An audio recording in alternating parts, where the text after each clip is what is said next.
All right, we're dealing with an emergency situation. There's a war being waged on women, and this war is concentrated around taking from women the right to decide to have an abortion. Look, this is a basic right. Abortion is not murder, fetuses are not children, and women are not incubators. There should be no shaming, no guilt involved in a woman exercising this right. Women do not have a duty to society or to a man to bear children, and no government or no church should be able to force women to become mothers. Enforced motherhood is female enslavement. This has got to be fought. It's got to be stopped. And right now, an important part of doing this is joining us in the streets.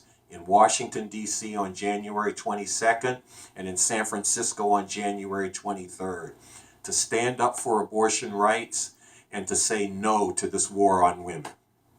And this is not just a fight for women. Men have to be involved in this too. Bob Avakian, the leader of the Revolutionary Communist Party, has said you can't break all the chains but one. You can't be about fighting to break those chains that bind you into oppression, but then wanting to keep intact the chains that bind women into subordinate positions in society.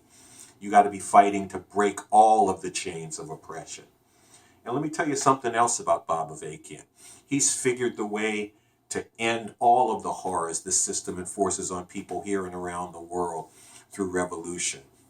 He's developed a vision of the kind of world we could bring into being through revolution.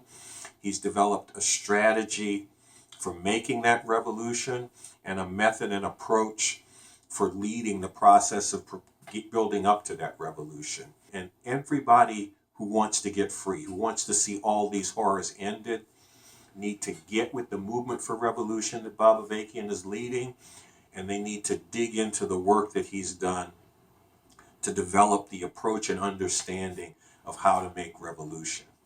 This is what you got to be about doing. Now look, I know that there's some people who say that, well, black people can't deal with all of that because they got to get the black family back together, and that the key to doing that is to get the black man back into his position as head of the black family.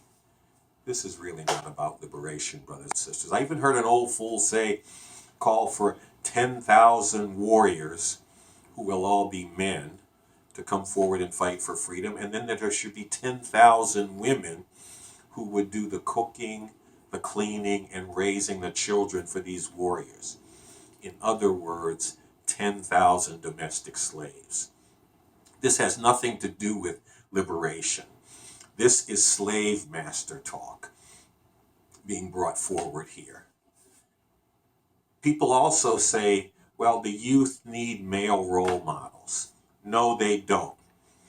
They need revolutionary role models.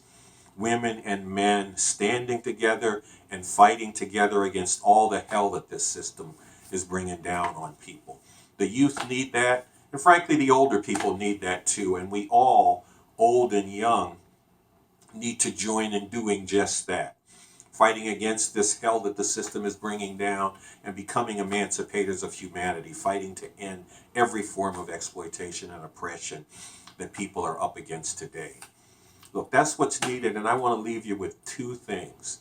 The first, get with the movement for revolution and the leader for that movement for revolution by going to the website revcom.us. Two, stand up for abortion rights. Say no to the war on women by being in the streets in Washington, D.C. on January 22nd and San Francisco on January 23rd.